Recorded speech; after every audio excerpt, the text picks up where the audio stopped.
Okay. Let me say it right now sa start ng video. Miel Fajardo will be a champion. Ito yung nakikita nyo sa video. Si Miel Fajardo yan, nasa pader. Explain ko sa inyo kung ano nangyayari dyan. Pinost ni Miel Fajardo at saka ni Sports Talk PH. Meron ako naaalala isang boxer. And mag-agree kayo o hindi, panoodin nyo yung laban niya sa Argentina. Parang si ano eh. Parang si ano talaga eh. Podcast Sports, the number one independent sports voice of the Philippines.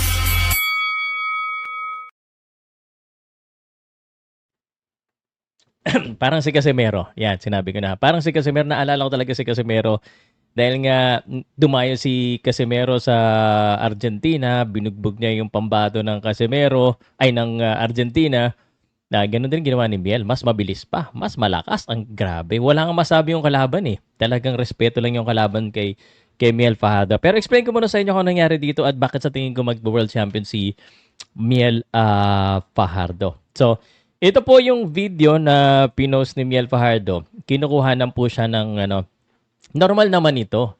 Pero grabe naman, diyan talaga mabilisan talaga para sure ball na walang issue, walang drug issue or anything like that. So, alam naman natin na may linis si Miel. Ayan o, inabot sa kanya yung cup, umihi siya dun mismo sa harap. So, walang duda yan at buti na lang binidyo mismo na din ang kampo ni Miel. So, walang kaduda-duda to. So, I think Miel Fajardo is just showing here that they're clean, no? Maliwanag. And then ito sa tingin ko medyo mali but nakakatuwa kasi the referee is not supposed na video kasi. Alam ko naman may mga ganyan din sa Pilipinas eh. Pero dapat din magpa-video, tas hindi na public nahuli. Pag makarating ito sa Argentina, ay lagot itong ano na to, lagot itong referee na ito. Kasi bawal maging fan ng official eh. Kaya nga hindi ako nag-official kahit medyo nakakaintindi tayo eh. The reason why I say that Miel Fajardo will be the world champion, and I honestly think that he will be a world champion, nung una pa man eh, gaya ng iba pa man yung management niya. Isa na to sa paborito kong panoodin. It's all started in Quezon.